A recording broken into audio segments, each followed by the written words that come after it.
আমি আফসানা হুট করে জানতে পারলাম আমার বিয়ে ঠিক হয়ে গেছে। এত বড় সিদ্ধান্তে অমত জানানোর সাহস নেই আমার। মা ছেলের ছবি দেখালেন, অনেকটাই মোটা আর কালো। ছেলেটাকে আমার মোটেও পছন্দ হলো না। যার সাথে আমি আমার জীবনের শেষ অধ্যায় পর্যন্ত থাকবো, সে যদি আমার মনের মতো না হয় তাহলে আমার কেমন লাগবে। মূলত এই বিয়ের সম্বন্ধটা বাবা এনেছে, বাবার খুব কাছের একজন বন্ধুর ছেলে। বাবার মুখের ওপর কোনো কথা বলতে পারি না আমি, কেননা ছোট থেকেই বাবাকে প্রচন্ড ভয় পাই। তারপরেও জীবনের সবচেয়ে বড় সিদ্ধান্ত নেওয়ার অধিকার কি আমার নেই? দেখতে দেখতে বিয়ের দিন ঘনিয়ে এলো। পরনে আমার লাল বেনারসি, গাল ভেজা, চোখের অশ্রু দিয়ে। মা শেষ বিদায়ের সময় বললেন, কোনো কিছু করার আগে অন্তত তোর বাবার সম্মানের দিকে তাকাস। তুমি এসব কি বলছো? তোমাদের কথাই তো আমি বিয়ে করেছি, আর কি চাও তোমরা? আমার শাশুড়িকে যখন প্রথম দেখেছিলাম তখনই বুঝে গিয়েছিলাম তিনি খুব রাগী মানুষ। বিয়ের পর কি করে যে ওই বাড়িতে টিকে থাকবো সেটাই বুঝতে পারছিলাম না। কিন্তু বিয়ে করে ওই বাড়িতে যাওয়ার পর দেখলাম, যদি আমাকে সবচেয়ে বেশি ভালোবেসে কেউ থাকে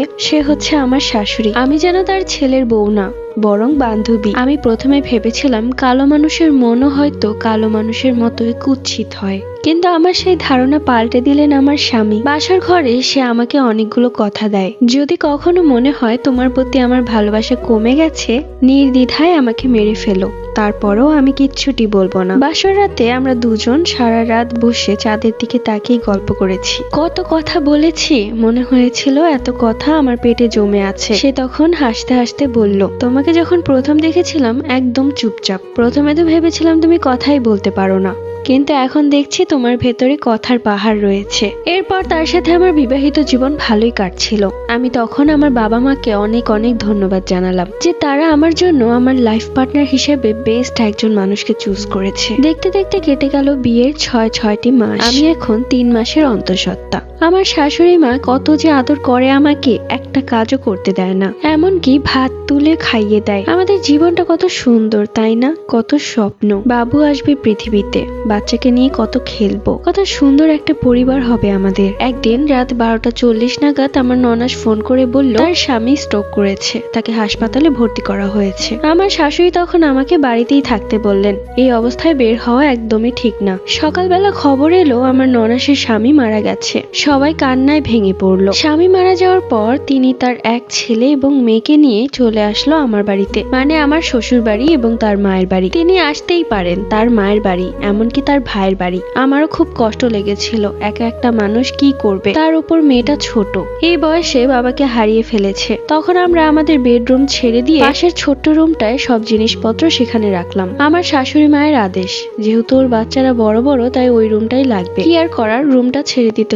ননা সে বাড়িতে আসার পর থেকেই আমার সব বিষয় যেন হুকুম জারি করছে। আমি এটা কেন করলাম, আমি এই কাজটা কি তাকে জিজ্ঞেস করে করেছিলাম? এমনকি তার ছেলে মেয়ের সব দায়িত্ব আমার উপর দিয়েছে। তার ছেলের স্কুলে যেতে দেরি হলেও আমার দোষ। প্রেগনেন্ট অবস্থায় একটু বেশি ক্ষুধা পায়, যার কারণে আমি একটু বেশি খাই। এটা নিয়ে আমার শাশুড়ি বা আমার স্বামী কারো কোনো মাথা ব্যথা নেই, কিন্তু আমার ননাসের অনেক বেশি মাথা ব্যথা। কেন আমি বেশি খাচ্ছি, আমার খাওয়ার কারণে নাকি চাল শেষ হয়ে যাবে। আমার সব বিষয়, আমার কোনো কাজে ভুল পেলেই ক্যাচ ক্যাচ করতেই থাকে। ঘর ঝাড়ু দিয়েছি, ওখানে ময়লা কেন? কিন্তু সেখানে কোনো ময়লা নেই। তারপরেও ঘরের কাজের লোকের সাথে যে ব্যবহার করা হয় সেই ব্যবহারগুলো আমার সাথে করা হচ্ছিল। অনেকেই ভাবছেন আমি কেন আমার শাশুড়ি আর স্বামীকে এসব কথা বলছি না। কি আর বলবো, সে এরকম ভাবে থাকে, শাশুড়ির সামনে এত ভালো, আমার স্বামীর সামনে যেন আমার প্রশংসায় পঞ্চমুখ, কিন্তু যখনই তারা কেউ থাকে না তখনই আমার উপর কি যে খারাপ ব্যবহার করে তা আমি বলে বোঝাতে পারবো না। তখন আমার প্রেগনেন্সির 7 মাস চলছে।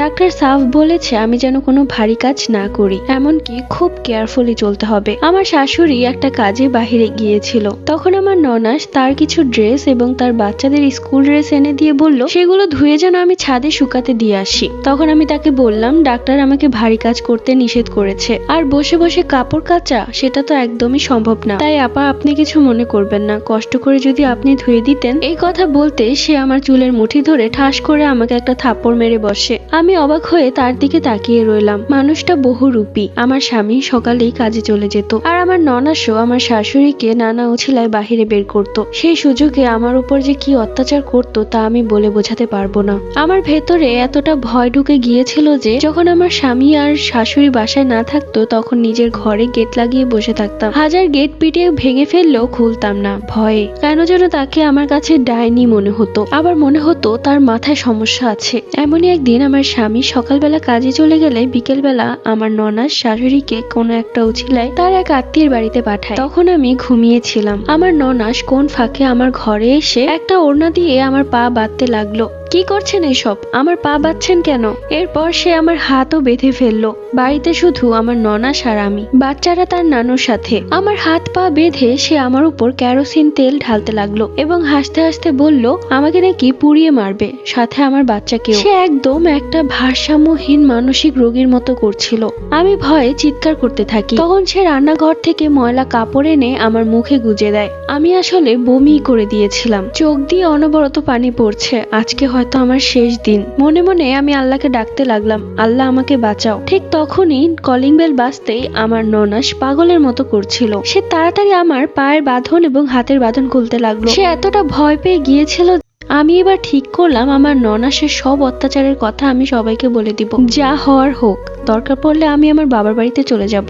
কেননা এখানে থাকলে আমি তো মারা যাবই, সাথে আমার বাচ্চাটাও মারা যাবে। রাতে কাজ থেকে আমার স্বামী ফিরলে আমি তাকে এক এক করে সবকিছুই বলতে লাগলাম। সব শুনে তার চোখ কপালে উঠে গেল। সাংঘাতিক অভিযোগ, তাও আবার তার বড় বোনের নামে। তার বড় বোন আবার ভাইকে প্রচন্ড ভালোবাসে আর সেও একই রকম। আমার স্বামী তখন একদমই বিশ্বাস করতে চাইলো না। আমার মুখের উপর বলেই দিল আমি মিথ্যে কথা বলছি। আমার স্বামী দৌড়ে গেলেন আমার ননাসের ঘরে। গিয়ে দেখলেন আমার শাশুড়ি মাও সেখানে আছে। আমার শাশুড়ি মা আমাকে বললেন তুমি এত রাতে বের হয়েছো কেন? তোমাকে না বলেছি সাবধানে থাকতে হবে, যাও ঘরে গিয়ে ঘুমিয়ে পড়ো। কিন্তু আমি গেলাম না, বরং তার মেয়ের কীর্তিকর্মের কথাগুলো তাকেও বললাম। সব শুনে আমার শাশুড়িরও আমার স্বামীর মতো চোখ কপালে উঠে গেছে। আমার স্বামী তখন আমার ননাসের দিকে তাকিয়ে বলল, কি রে আপু, আফসানা যা বলছে তা কি সত্য? তখন আমার ননাস কান্না করে দিল, আমার স্বামী মারা গেছে বলে তোদের বাড়িতে এসেছি, আর আমি একবারের জন্য তো আসিনি, কিছুদিন পরে চলে যাব। তাই আমার দূর সময়টাকে নিয়ে এইভাবে মিথ্যে কথা বলবে তোর বউ? তোর বউকে আমি কত আদর করি। কাল রাতে তোর বউয়ের পায়ে তেল মালিশ করে দিয়েছিলাম, আর তুমি আমাকে নিয়ে এত মিথ্যে কথা বলছো? তখন আমি বললাম, আপা আপনি মিথ্যে কথা কেন বলছেন? কখন আপনি আমাকে তেল মালিশ করে দিয়েছেন? বরং আমার এই অবস্থা নিয়ে আপনি আপনার পায়ে তেল মালিশ করিয়েছেন আমাকে দিয়ে। দেখো মা, তোমার ছেলের সামনে তোমার বউ কিভাবে মিথ্যে কথা বলছে। না না, আমি এই বাড়িতে আর থাকবো না। কাল সকালে আমি আমার বাচ্চাদেরকে নিয়ে চলে যাব। তখন আমার শাশুড়ি মা আমার উপর খুব ক্ষেপে যায় আর বলে, তুই কেন যাবি? এটা তোর বাড়ি, তুই আমার মেয়ে। যাওয়ার হলে যে মিথ্যে কথা বলেছে সে যাবে। আমার স্বামীও আমার উপর বেশ রাগ করলেন। আমি কি করব বুঝতে পারছিলাম না। মিথ্যে কথা বলে আমাকে ফাঁসিয়ে দিল। সেই রাতে স্বামী আমার সাথে এক ফোঁটাও কথা বলেননি। আমি জানতাম এর প্রতিশোধ আমার ননাস ঠিকই নিবে। সেই দিন আমি বুঝে গিয়েছিলাম এদের কাছে সত্য কথা বলে কোনো লাভ হবে না, যতদিন পর্যন্ত না তারা তাদের মেয়ের আসল রূপ দেখবে। পরের দিন সকালবেলা আমার স্বামী কোনো কিছু না খেয়ে অফিসে চলে যায়। দুপুরবেলা বাচ্চা সহ আমার শাশুড়িকে আমার ননদ তার এক আত্মীয়ের বাড়িতে জোর করে পাঠায়। যদিও আমার শাশুড়ি যেতে চাচ্ছিল না, কেননা তার বাতের ব্যথা বেড়েছে। তারপরেও আমার ননাস জোর করে পাঠিয়েছে আমাকে শায়েস্তা করার জন্য। সেই দিন আমি আমার ঘরের দরজা আর আটকাইনি, দরজা খোলাই রেখেছিলাম। আমার শাশুড়ি মা যেতেই পুরো বাড়ি খালি হয়ে যায়। বাড়িতে শুধু আমি আর আমার ননাস। কিছুক্ষণ পর আমার ননাস আমার রুমের ভেতর আসে। আমি তখন বিছানায় বসেছিলাম। সে এসে আমার চুলের মুঠি ধরে আমাকে 2-3টা থাপ্পড় দেয় এবং আমাকে নোংরা ভাষায় গালাগালি করতে থাকে। কি ভেবেছিলি আমার নামে বিচার দিয়ে তোকে সবাই বিশ্বাস করবে? দেখেছিস, তোর ফাঁদে তোকেই ফেলেছি।